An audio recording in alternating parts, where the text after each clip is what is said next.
Hey, poker people, welcome to part 4 in a 5-part series where I gave listener Julio 1 free hour of coaching in exchange for allowing me to break it up and send it out to the world. If you want to see part 3 in the series, just click on that link directly above. Now, in this video, I show him the power of 3-betting because it does 2 really good things for you. One, it allows you to earn the pot right now. That pre-flop open along with the blinds. That's a pretty good takedown for 1 simple 3-bet, right? The other thing it does is it helps to set you up for some post-flop success. I also discuss good 3-bet bluffing hands in this video. And then I dive into a little bit of range discussions utilizing Flopzilla. So, right this way.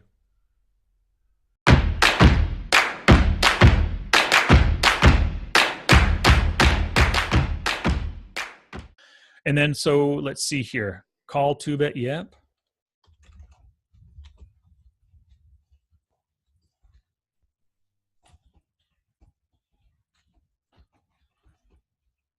Yet to act. And also, your 3-bet gives you initiative for a c-bet on the flop. So when you 3-bet right here, you have a couple extra ways to win, right? You can hit a crazy good hand, like ace-queen, of course, but you have the same odds of hitting that ace-queen on the flop as you do when you call or 3-bet. So that's kind of nullified, you know what I mean? Whether or not you're the aggressor or the caller, you can still hit the same hands. The other way is when you make that 3-bet, you can take the pot down right now. And in this hand, with ace-queen, making the 3-bet, taking down 3, 4, 5 big blinds total, that's really good for ace-queen as your win rate. What would you guess your win rate is with ace-queen? I don't know. I hope positive. You hope what? Positive. Oh, yeah. Positive. I hope positive as well, for sure. Yes. But my guess, I'll guess 80 big blinds per 100 hands. That's just my guess. Oh, holy cow. Ace-queen, you're negative right now. Negative. Yeah. And see, a lot of these, let's see, you raise, let's take a look on the button right here. Let's go by pre-flop action with ace-queen. You raise, then you fold. Yeah, it happens sometimes. Raise, call. You do a lot of raising, and you do a lot of calling, and then call and then call again. Are you scared with ace-queen? Yes, I hardly ever I make the 3-bet with ace-queen. I always make the call. Yeah, I got you. Let's start doing that. You know, as you saw down here, you are so much more profitable when 3-betting versus calling. Turn ace-queen into a 3-bet hand, especially if your opponent is going to fold to 3-bets a lot. Now, this player does not fold. I think he was the original opener, right? Yeah, under the gun. He was the original opener, does not like to fold a lot, but still, it gives you the opportunity to make that c-bet on the flop. So you have the chance to steal it now and a chance to steal it on the flop. Yes. So actually, let me put that down here.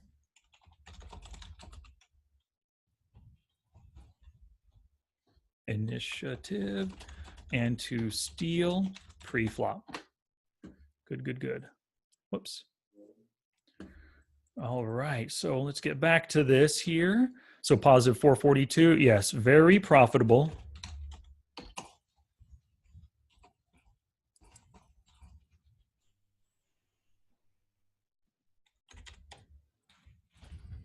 Yep, so 3-betting, very profitable, so look for more of those. And the same thing up here on the button. When you are, where'd it go here?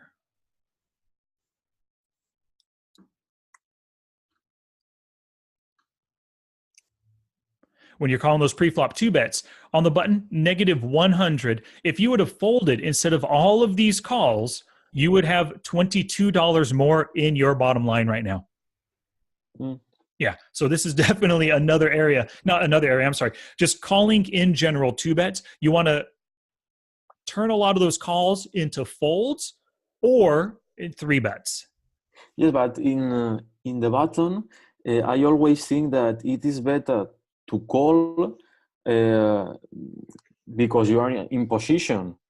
And sometimes with this type of hands like suited connectors or very hands that has a lot of odds, it is better to call from the bottom than to make the three bet.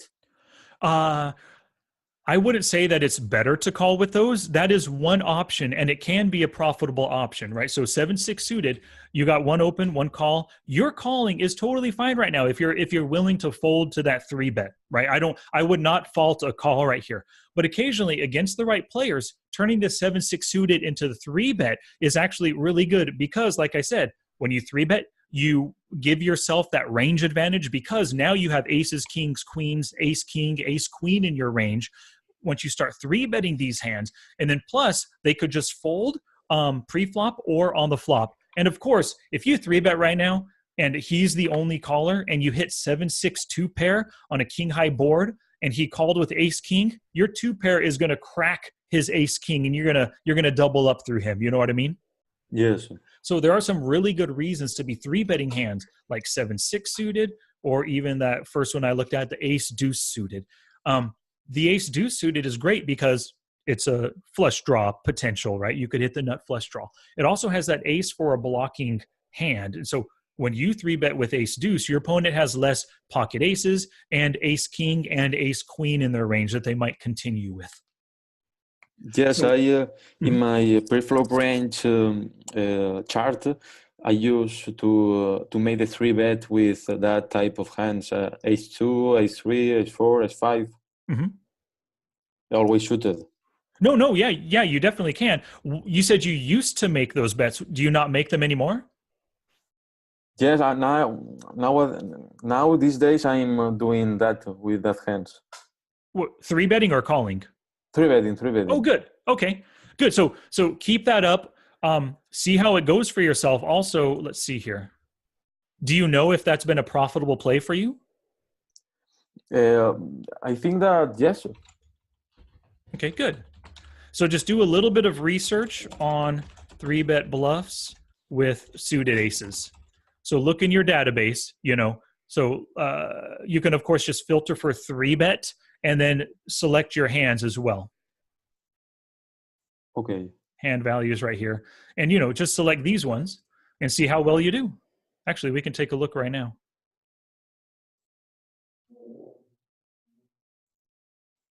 So any three bet, whoops, delete that.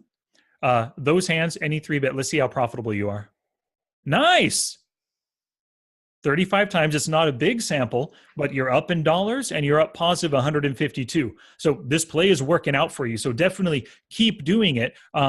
And just, continue working on it to get really comfortable with it.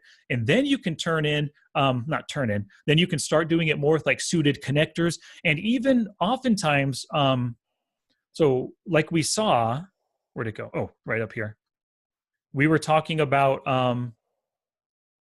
maybe I made a note here somewhere. Yes, ace queen, right? So what you can do is you can three bet more for value with ace queen as well. Ace queen and ace jack for value. So a lot of your opponents, they're going to open raise and then they can call your three bet with ace 10, ace 9, ace deuce suited even, right? Yes. Yeah. If you notice a player calls a three bet with those weaker aces, go ahead and expand your value range to ace queen and ace jack as well. If they only call with ace king and ace queen, then don't three bet with ace jack or ace 10. But if you see them call with worse, start opening up your value range, because on that board of like ace 9, 7, if they're calling with ace deuce 3, 4, 5, and 6, your ace queen or ace jack is going to outkick them and you're going to win a lot of money there. So for that, I must see the call three bet stat. Yeah. So what we would do here is let's just pop open any hand. Hopefully we have a good sample. Oh, okay, 2,000 hands. This guy's perfect right here. So fold to three bet is 47%. If we click on this and whatever HUD you use, you might, hopefully you have these stats in it. So raise and then call. This will pop up in just a second. But the first stat you want to look at is their raise and then call percentage. What a lot of people do is they have the call three bet stat in their HUD. But I never use the call 3-bet because that tells you when they just called out of the big blind without putting any money in, right? A more important stat, a more useful stat is the raise and then call stat, which is called call preflop 3-bet after raise. So they make the 2-bet and then call. That's the stat you want to look at. So this player calls quite a bit, 40% of the time. They fold 47, which is decent, but they call 40%. They raise or they re-raise, so they 4-bet 14% of the time. So this player can throw in some bluffs and stuff with their 4-bets, but they call quite a bit.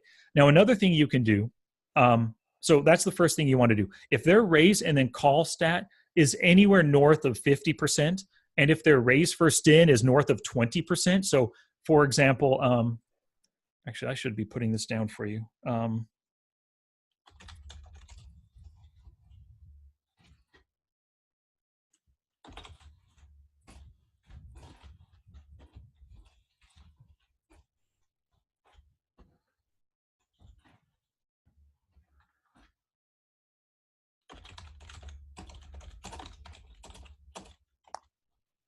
Now, 20% is just a good gauge.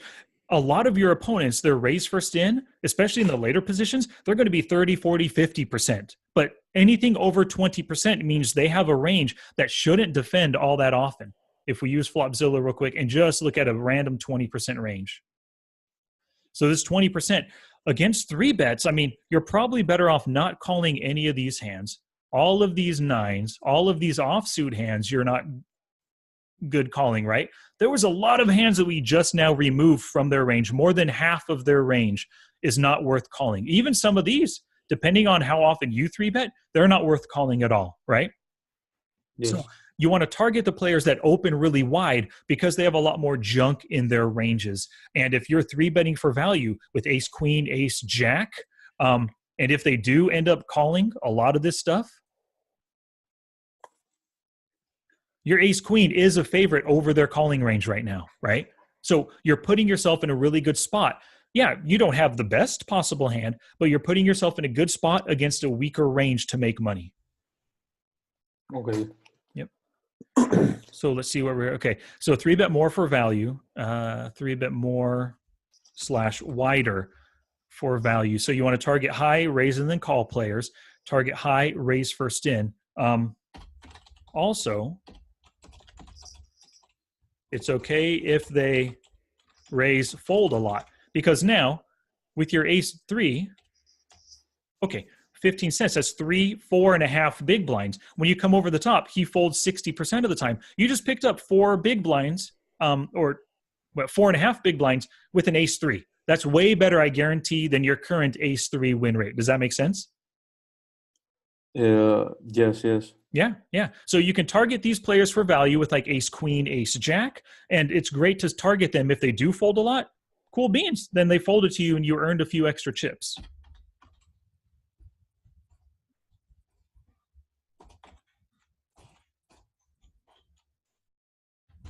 And then also it's always great when players fold a lot to c-bet. He doesn't fold. None of these players are really good to target for flop steals. But look at this guy. Folds 41%, but he folds a ton on the turn. This is the kind of player that you'll want to double barrel against. Look how turn honest he is. Let's look at his name. Villain 9. Okay, let's just turn off. Ant J56. I don't know, or 55. Totally tight aggressive, right? His stats are really much or pretty much like yours, a 17-4 player. 3-bets at 9%, a little more frequently, but he is so turn honest. Against this guy, I recommend every time he c-bets, especially when you're in position, but every time you have to call. And as soon as he checks the turn, means he doesn't like his hand, and you bet as soon as you can, 2/3 or 3/4 pot. You're going to steal so many pots from him. For that, I use the stat fold to float c-bet.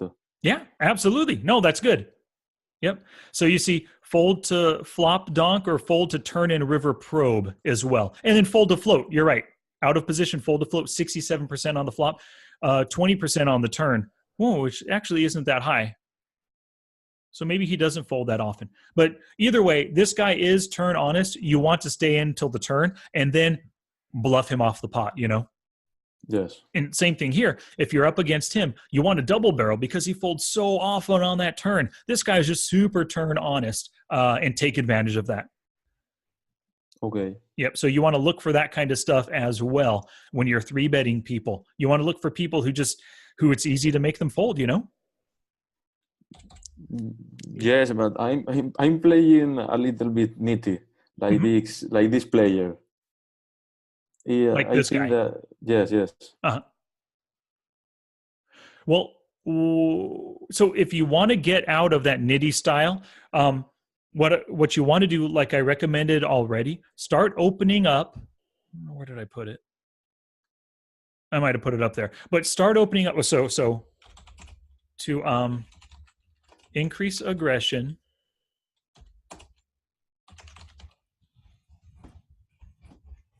So if you want to play less nitty, start open raising and isolating more frequently from the cutoff and button. So you can use wider ranges. You can use hands just outside of your range. Like maybe your cutoff range, like the worst king that you normally open is like king 10 suited. Go ahead and start Yes. open raising king 9, king 8, and king 7 suited. Add a few more hands. Same thing out of the button. If the weakest queen that you open raise is queen 9 suited, go ahead and start adding queen 8, queen 7 suited. Just add a few hands at a time, get comfortable with it over the next 10, 20,000 hands, and just see how that works out for you, if you want to stop being nitty. Alrighty, thank you so much for watching. I hope you learned something new to apply to your game. Step into action with your very next play or study session. Click either one of the links here to watch the next video or to check out the coaching session playlist. If you want me to be your coach, visit smartpokerstudy.com/coaching.